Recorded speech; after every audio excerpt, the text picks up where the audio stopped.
Om Namo Bhagavate Vasudevaya. Srimad Bhagavatam, Canto 7, Chapter 7. What Prahlad learned in the womb. He learned quite a bit in the womb.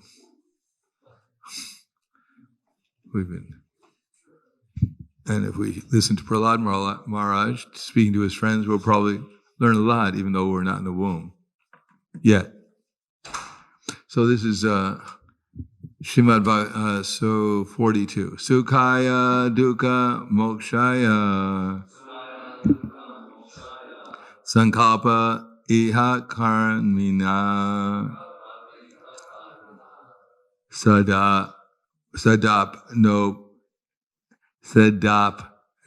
lihaya dukkam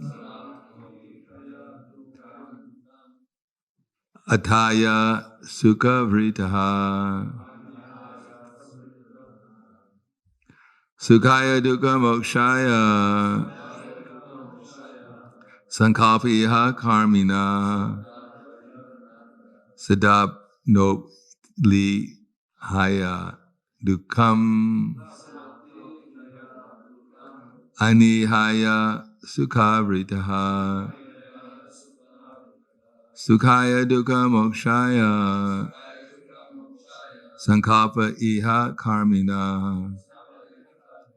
sadapno tihaya dukkam anihaya sukha vritaha.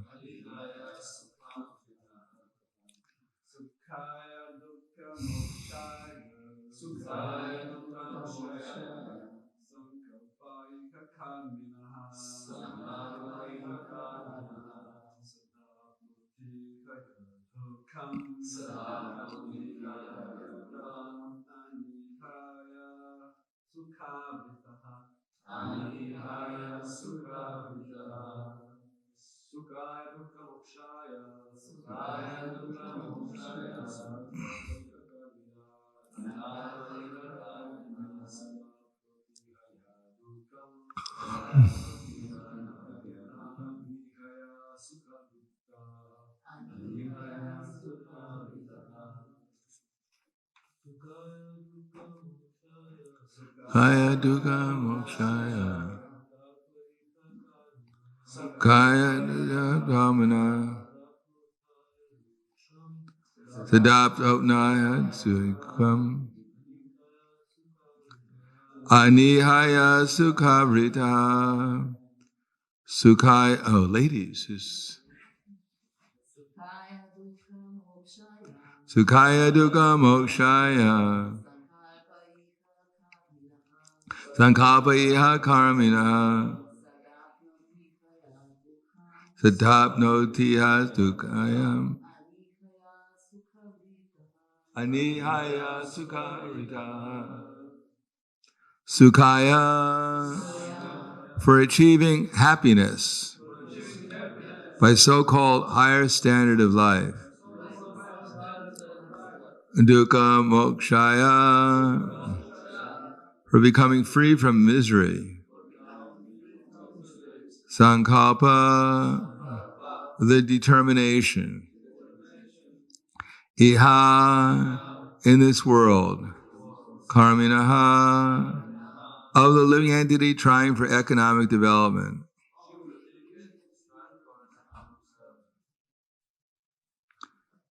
Not everyone seems to be convinced about that translation.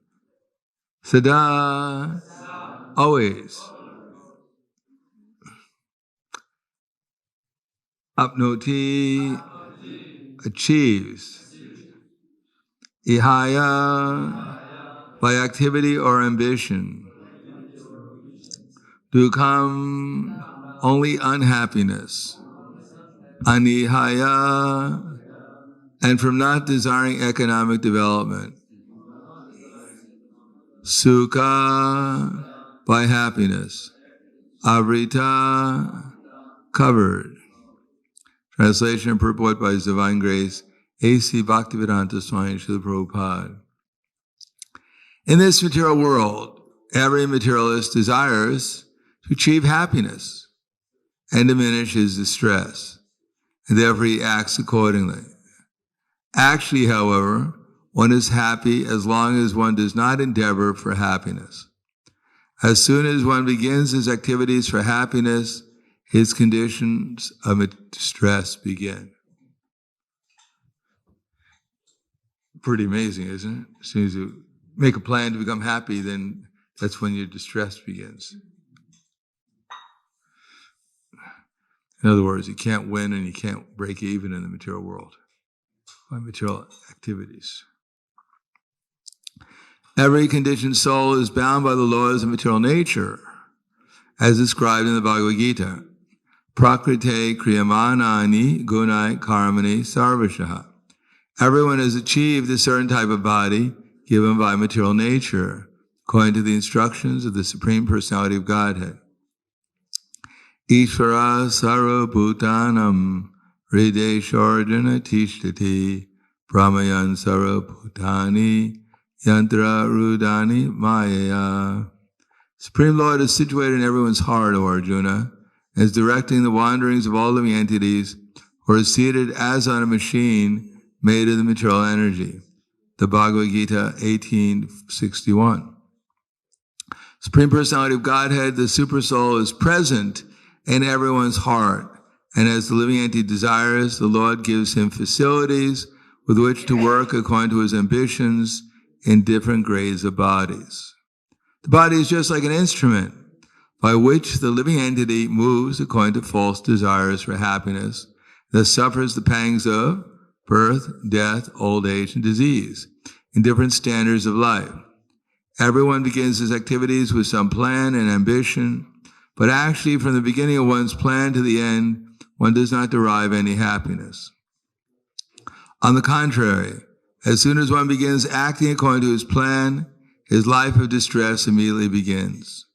Therefore, one should not be ambitious to dissipate the unhappy conditions of life, for one cannot do anything about them. Ahankara vimudatma kartaham iti manyate. Although one is acting according to false ambitions, he thinks he can improve his material conditions by his activities. The Vedas enjoin that one should not try to increase happiness or decrease distress. For this futile, tasyaiva heto prayateta kovido. One should work for self-realization, not for economic development, which is impossible to improve. Without endeavor, one can get the amount of happiness and distress which he is destined. One cannot change this. Therefore, it is better to use one's time for advancement in spiritual life of Krishna consciousness. One should not waste his valuable life as a human being. It's better to utilize this life for developing Krishna consciousness without ambitions for so-called happiness.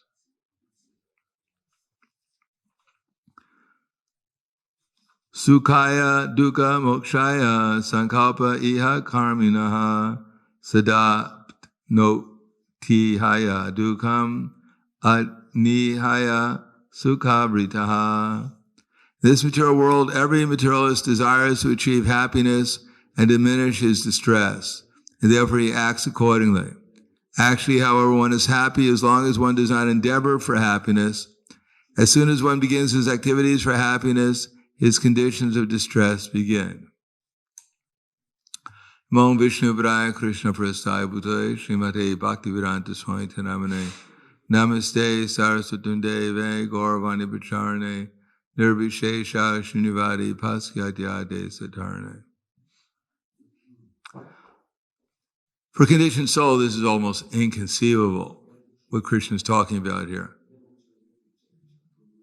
That as soon as you start trying to become happy in the material world by some material means, that's the beginning of your distress. People definitely think that this is unfair. What kind of cruel God would put someone in a position that naturally they want happiness, and as soon as they strive for happiness, they put themselves in distress. It seems that he must be a very cruel-hearted person who's arranged this universe. No chance of achieving happiness by trying for it. not exactly true, because one can achieve so-called happiness by trying for it, but one has to follow Krishna's directions.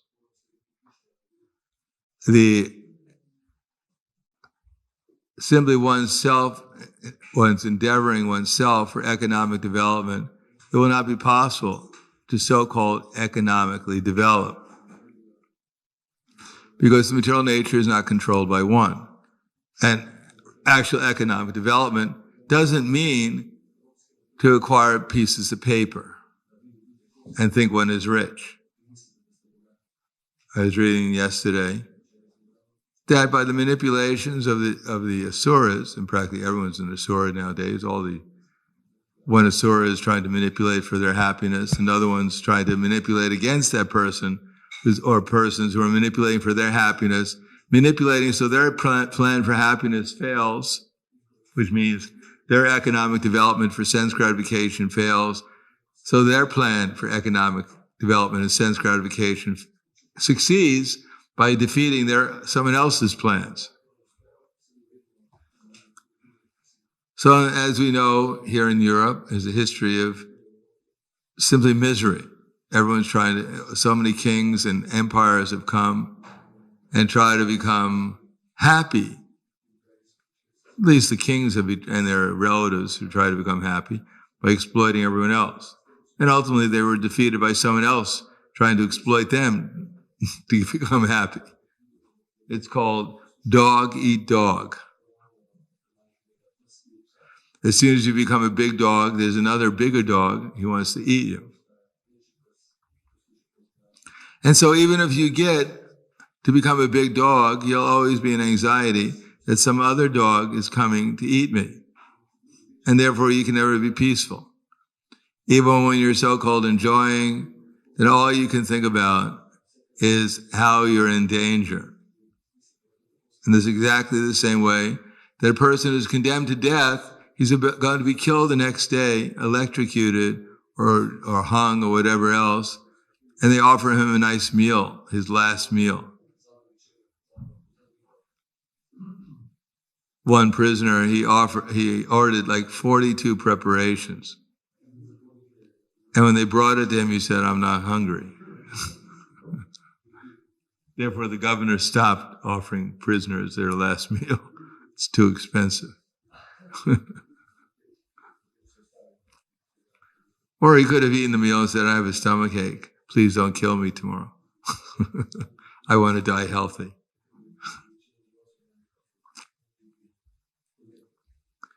So, after World War I, when Germany was defeated, then the people who were victors,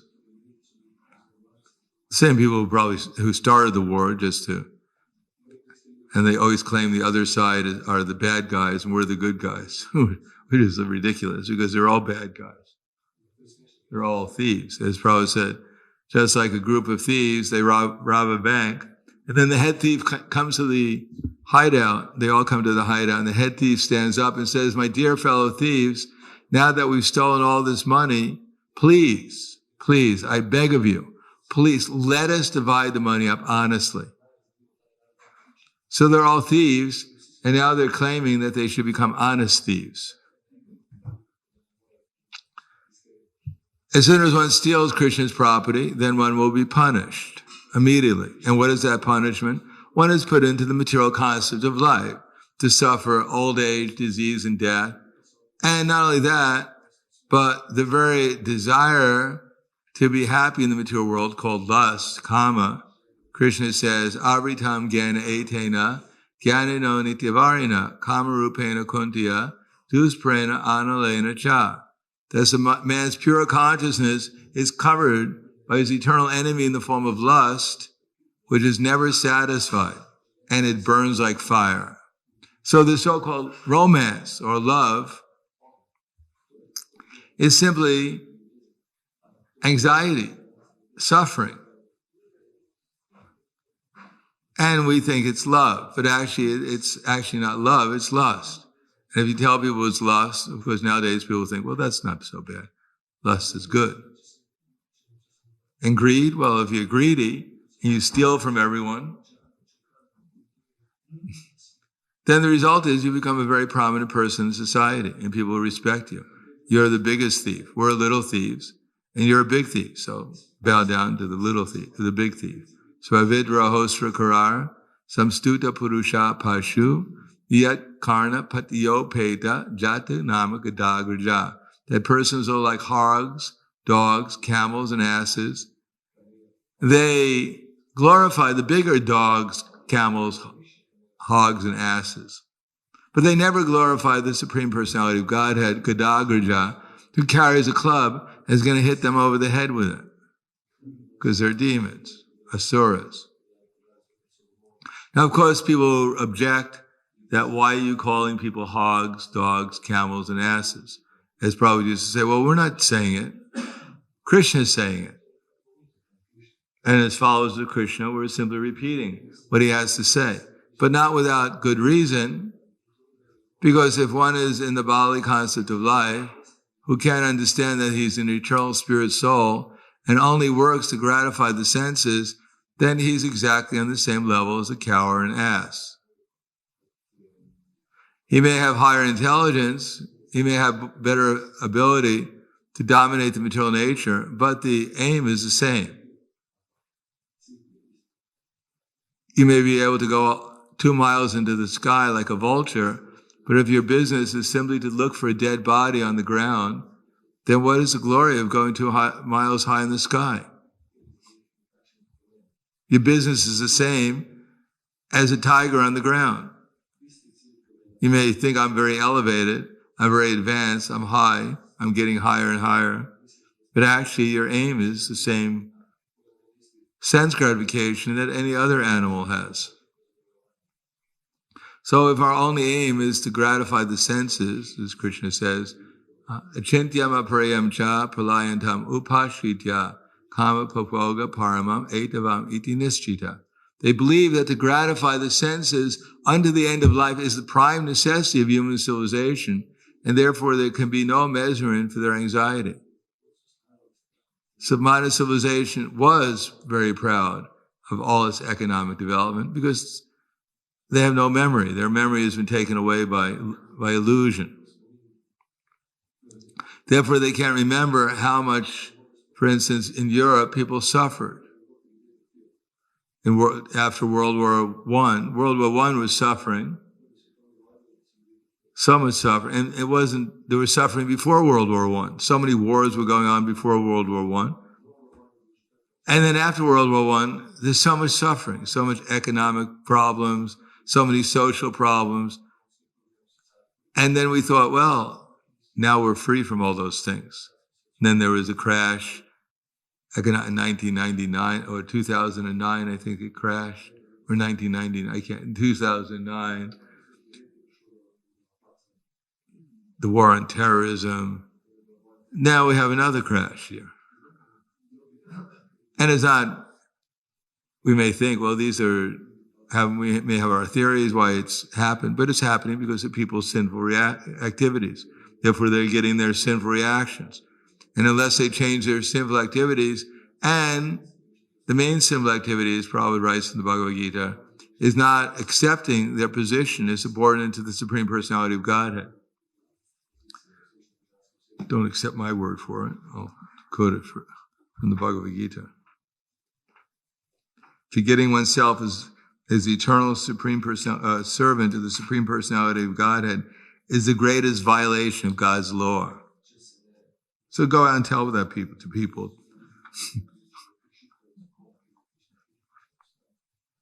You can quote from Bhagavad Gita. The impersonalists do not know that forgetting their constitutional position as subordinate to the Supreme Lord is the greatest violation of God's law. Thus, when it is reinstated in his own constitutional position, it is not possible to understand the Supreme Personality to be fully engaged in his transcendent loving service with determination. So unless we act as Krishna's servant, then we're doomed.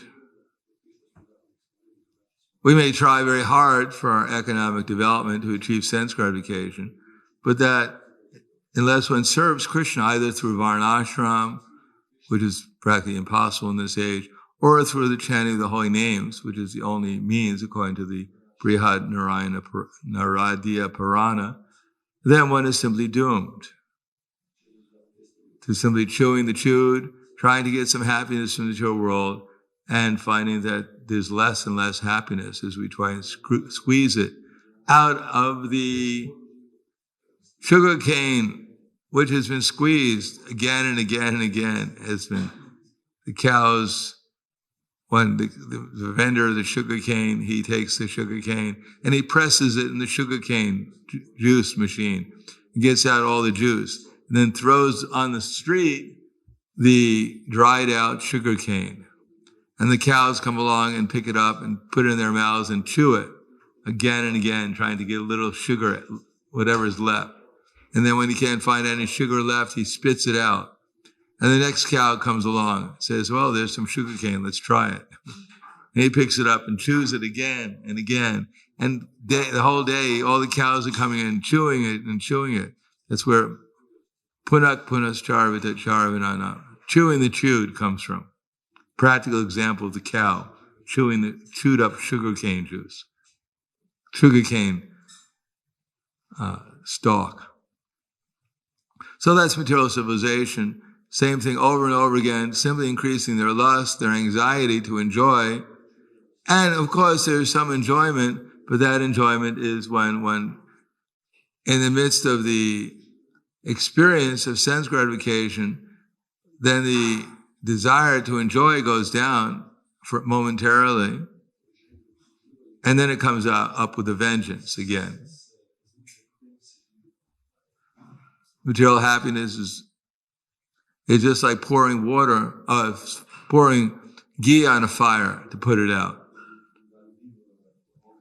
Even if the fire is practically put out, if you throw some ghee on that ashes, it'll probably blaze up again, not go out.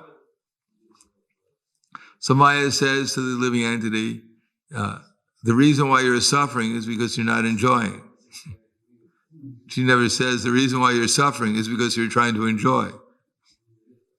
And people think, yes, this is a nice philosophy. I should try to enjoy. And then I won't suffer. And then they try to enjoy and they suffer more. And they get confused.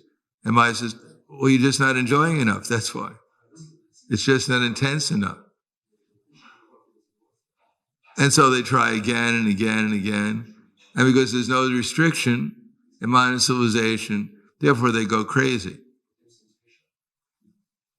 And then they go to the psychiatrist and they say, well, the reason why you're not happy, you're not taking enough drugs. We got the perfect drugs for you. Do you want something from the blue bottle or the green bottle? Well, I have a green dress. Well, try out the green bottle. See what happens. If your teeth fall out, if your hair falls out, you go blind, then we have something in the blue, in the red bottle for you.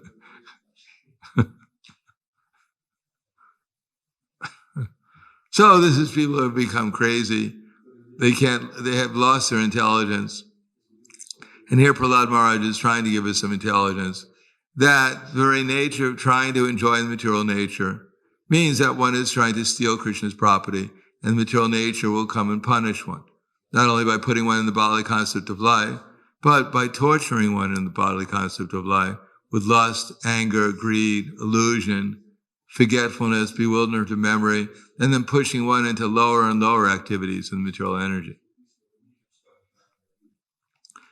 And if we don't believe what Prahlad Maharaj said, then good luck. Most people in this universe have not believed Prahlad Maharaj. This was spoken, at least in this, we accept that this was in this, this is at the beginning of the day of Brahma, at least. And right now, I think Brahma has been living, this day has been going on for at least 120 million years. So Prahlad Maharaj spoke this 120 millions of years ago, at least. And obviously not everyone accepts it. And those who have accepted, we can't ask them because they already went back to Godhead. So we should accept it. Even if no one else accepts it, we should try to accept it and if we're disappointed that not everyone agrees, well, the next time Prahlad Maharaj comes back and the next day of Brahma, he's going to speak the same thing again. And people who got left behind still won't believe him. So we're very slow learners in this universe. But we should try to take advantage of these good instructions and try to perform devotional service and give up this desire to, outside of Krishna consciousness, try to become happy by economic development for sense gratification. There's nothing wrong with economic development. There's nothing wrong with sense gratification, but the principle of religiosity has to be there, or else one is simply a failure. And the whole aim should be for liberation from the bodily concept of life, not greater and greater absorption in it. So I'll stop there. Thank you. Any questions?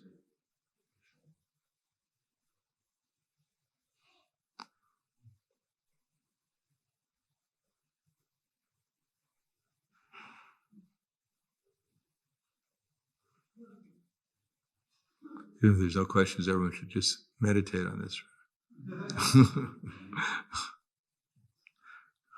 Because after we walk out, we think, wow, what was that all about? That was a bad dream. What was they talking about?